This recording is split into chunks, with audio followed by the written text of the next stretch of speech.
దేవుని అతి పరిశుద్ధమైన నామానికి మీ అందరికీ వందనాలు, శుభాలు. అందరూ బాగున్నారమ్మా? దేవాదేవుడు మరి నూతన దినం దయచేసిన దేవాదేవునికి వందనాలు చెల్లించుకుంటూ ఈ దినపు వాగ్దానం ధ్యానించుకుని ప్రార్థన చేసుకుని మన పనులు ప్రారంభించుకుందాం. ఈ దినపు వాగ్దానం: నేను అక్కడికి వచ్చి మిమ్మల్ని కలుసుకుని మీతో మాట్లాడేదను. నిర్గమకాండం 29:42 వచనం రాయబడి ఉంది. నిర్గమకాండము 29 అధ్యాయము 42 వచనం మాట్లాడబడింది. ఏమంటే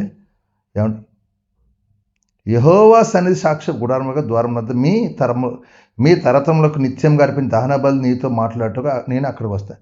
ఎప్పుడైతే ఆయన సన్నిధిలో ఉంటావో, ఎప్పుడైతే అక్కడ దహన బలు అర్పిస్తావు, ఎప్పుడైతే అక్కడ విజ్ఞాపన ఎప్పుడైతే ఆయనకి కృతజ్ఞత చెల్లిస్తూ ఉంటావో అక్కడికి వచ్చి నేను కలుసుకుంటాడంట.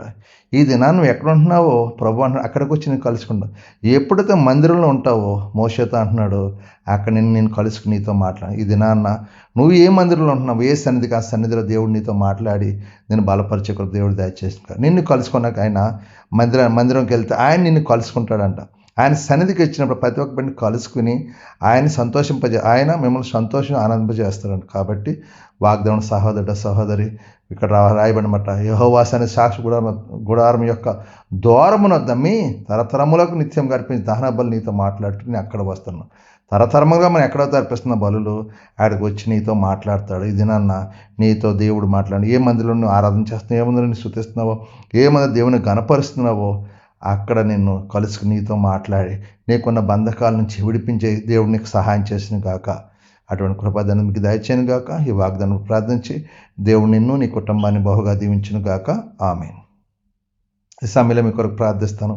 మీరు కూడా నాతో ఏకమైన ప్రార్థన. సర్వాధికారి మహాగండు పరిశుద్ర కృపగా లేసి నీకు మరొక నూతన దినం దయచేస్తూ ఈ దినం మంది వెళ్ళే ప్రతిపన్న జయాన్ని విజయాన్ని దయచండి. వెళ్ళే ప్రతిపన్నల ఆటంకాలు గలిబిలి లేకుండా మీ సన్నిధి మీ కృప మాకు తోడుకొంచండి అయ్యా. పరిశుద్ధాత్మతో నింపండి కృప నీ ఆత్మకార్యాలు జరిగించి నీ మహిమ కార్యాలు జరగాలి. నీ సిలువు రక్తాన్ని ప్రోక్షిస్తున్నాను. నీ అభిషేకం నీ బిడ్డలపై కుమ్మరించు, నీ పరిశుద్ధత నీకు బిడ్డలపై కుమ్మరించు. ఈ దినం ఎక్కడెక్కడ ఆరాధన, ప్రతి ఒక్క ఆరాధన దీవనకరంగా ఆశ జరిగి ఆరాధనకు ప్రతి ఒక్క బిడ్డను కలుసుకుని మీరు మాట్లాడండి. వాళ్ళని దర్శించి వాళ్ళకున్న బంధకాలు సమస్యలు విడుదల దాచండి. శాంతి సమాధానం, నూతన శక్తి, నూతన బలం, నూతన అభిషేకంతో నింపి కృప చూపించమని మిమ్మల్ని మహింపరచుకోమని మీకే మహిమా ఘనత ప్రభావం పొందుకోమని యేసు పరిశుద్ధ నామమున అడుగుతున్నాను తండ్రి. ఆమేన్. అందరికి వందనాలు. దేవుడు దీవించును గాక. ఆమేన్.